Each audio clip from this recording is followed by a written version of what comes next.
Hello viewers, இந்த வீடியோவில் ரொம்பவே ருசியான ஒயிட் குருமா எப்படி பண்ணலான்னு பார்க்கலாம். செட்டிநாடு ஸ்டைல் ஒயிட் குருமா எப்படி பண்ணலான்னு பார்க்கலாம். நாங்கள் வீடியோக்குள்ளே போகலாம். ஃபஸ்ட்டு ஒரு கடாய் வச்சு அதில் கொஞ்சோண்டு எண்ணெய் விட்டு சோம்பு 1/4 டீஸ்பூன், சீரகம் ஒரு 1/4 டீஸ்பூன், அதுக்கப்புறமாட்டி ஒரு 10 மிளகா போட்டிருக்கனால 10 மிளகு மட்டுமே போட்டிருக்கேன். மிளகா இல்லைன்னா மிளகு கொஞ்சம் அதிகமாக போட்டுக்கோங்க. அதுக்கப்புறமாட்டி ஒரு மிளகா, கொஞ்சோண்டு இஞ்சி, 2 பல்லு பூண்டு, இதோட 10 முந்திரி பருப்பு, ஒரு 1/2 டீஸ்பூன் கசகசா போடணும். கசகசா இல்லைன்னா கூட நீங்கள் ஸ்கிப் பண்ணிக்கோங்க, ஒன்றும் பிரச்சனை கிடையாது. டேஸ்ட்டில் எதுவும் மாற்றம் இருக்காது. ஆனால் கசகசா உடம்புக்கு நல்லது. ஸோ அதை சேர்த்துக்கிறது வாரத்துக்கு ஒரு தடவை சேர்த்துக்கிறது ரொம்ப நல்லது.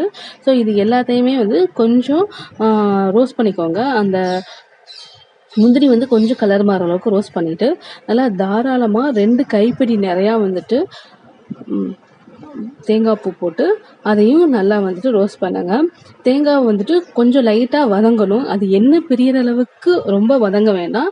ஆனால் ஸ்லோ ஃப்ளேமில் வச்சு ஒரு 2 மினிட்ஸ் மட்டும் அதை நல்லா வதக்கிக்கோங்க. இது எல்லாமே சேர்ந்து நல்லா வதங்கணும்.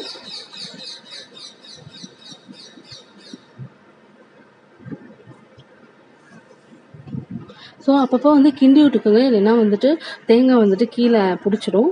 ஸோ இப்போ இந்த தேங்காய் நல்லா நான் வதங்கிருச்சு. ஸோ இதை வச்சுக்குவோம். இதுக்கப்புறமாட்டி உருளைக்கிழங்கையும் நான் கார்னையும் அவிச்சு எடுத்திருக்கேன். நீங்கள் வேறு காய்கறி எது வேணாலும் நீங்கள் போட்டுக்கலாம். காலிஃப்ளவர், கேரட் இந்த மாதிரி போட்டுக்கலாம். ஸோ நான் உருளைக்கிழங்கும் கார்ன் மட்டும் இப்போதைக்கு போட்டிருக்கேன். ஸோ இப்போ இந்த அரைச்சி வச்சுருக்கோம், வதக்கி வச்சுருக்கோம் இல்லையா, அந்த மிக்சரை ஃபஸ்ட்டு போட்டு நம்ம அரைச்சிக்குவோம். அரைக்கும் போது நமக்கு எவ்வளோ தேவையான தண்ணியோ அதை ஊற்றி நீங்கள் அரைச்சிக்கோங்க. ஸோ தண்ணியை ஊற்றி அரைச்சிக்கோங்க. இப்போ அரைச்ச இந்த விழுது என்ன பண்ண போகிறோம் அப்படின்னா, நம்ம அந்த அவிச்சு வச்சுருக்கோம் இல்லையா உருளைக்கிழங்கு, காய்கறிகள் அதோடு சேர்ந்து கலந்துட போகிறோம். நம்ம காய்கறிகள் உப்பு போட்டு தான் அவிச்சிருப்போம். ஸோ இன்னும் இது காய்கறிகளுக்கு தேவையான உப்பு இதிலேயே இருக்கும். ஸோ நெக்ஸ்ட்டு என்ன பண்ண போகிறோம் அப்படின்னா, இப்போ நம்ம தாளித்து விடணும். ஸோ அதுக்கு 2 வெங்காயம், 2 தக்காளி எடுத்துருக்கேன். ஸோ இதை நல்லா நைஸாக நறுக்கி எடுத்துக்கோங்க. அதுக்கப்புறமாட்டி அதே கடாயில் ஒரு 2 டீஸ்பூன் எண்ணெய் ஊற்றிக்கோங்க. எண்ணெய் காஞ்சதுக்கு அப்புறமாட்டி அதில் வதக்கிறதுக்கு ஒரு பிரிஞ்சி இலை, அதுக்கப்புறமாட்டி ஒரு சின்ன துண்டு பட்டை, அப்புறம் ஒரே ஒரு ஏலக்காய், ஒரு கிராம்பு நிறையா போட்டால் கிராம்போட ஸ்மெல் வரும். ஸோ ஒன்று போதும். ஒரு 1/4 டீஸ்பூன் சோம்பு, இதுக்கப்புறம் ஒரு 4-5 கருவேப்பிலை, ஒரு கொத்து கருவேப்பிலை போட்டு அது வதங்கினதுக்கப்புறம் வெங்காயம் நல்லா பொடி பொடியாக நறுக்கிற வெங்காயம் போட்டு அதுக்கு தேவையான உப்பையும் போட்டு நல்லா வதக்கிக்கோங்க. வெங்காயம் கண்ணாடி பதமாக வரணும். ஸோ கண்ணாடி மாதிரி அதை வதங்கினதுக்கப்புறம் நம்ம வெட்டி வச்சுருக்க 2 தக்காளி இருக்கு இல்லையா, அதையும் போட்டு அதுவும் நல்லா வதங்கணும். ஸோ ஸ்லோ ஃப்ளேமில் வச்சு நல்லா தக்காளி மசிகிற அளவுக்கு நீங்கள் வதக்கிக்கோங்க.